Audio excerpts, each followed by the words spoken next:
দিচ্ছি এদেশের লোহার বুট আপনাদের র্যাব, পুলিশ, সেনাবাহিনী আর বিডিআর দিয়ে তাদেরকে নিষ্পেষণ করতে পারবেন না। আমাদের ইমানের শক্তি মিশরের তাহরির স্কোয়ারের কর্মীদের চেয়ে অনেক বেশি। আমাদের 13 দফা দাবি মেনে নিন, নতুবা ইতিহাসের সবচেয়ে নিকৃষ্ট করুণ পরিণতি আপনাদের হবে। ইসলামের বিপক্ষে আপনারা গার্মেন্টস কর্মীদেরকে নামাবার চেষ্টা করার সাথে সাথেই আল্লাহ সন্তুষ্ট হয়ে গিয়েছে।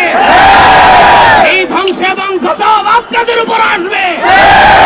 যদি গদি টিকাতে চান 13 দফাকে আজকেই মেনে নেন, গদিতে আগুন জ্বলবে, আগুন কেউ নিভাতে পারবে না।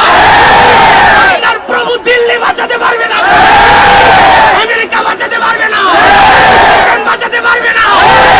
আমরা বুকের তাজা রক্ত ঢেলে দিতে এসেছি। আমাদের হেফাজতের আমির সিদ্ধান্ত নেন, প্রয়োজনে প্রত্যেকটা কর্মী মাসের পর মাস বসে যাবে।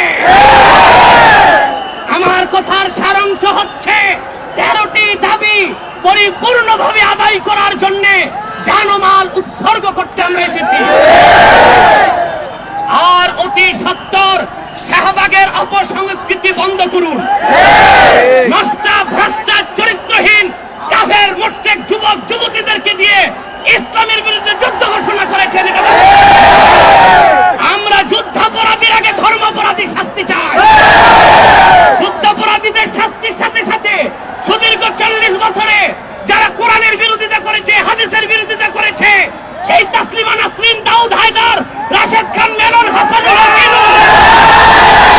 শাহরিয়ার কবির, মুনতাসির মামুন, তাদেরকে ফাঁসিতে ঝুলায়।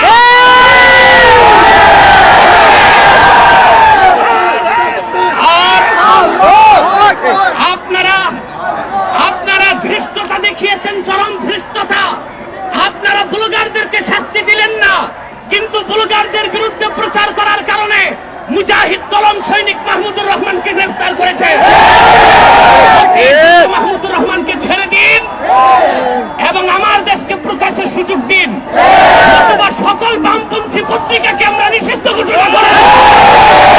বামপন্থী সকল পত্রিকা আগুনে জ্বালায় দেওয়া হবে। আল্লাহ তাআলা আমাদের সহায় হন। আলহামদুলিল্লাহি রাব্বিল আলামিন।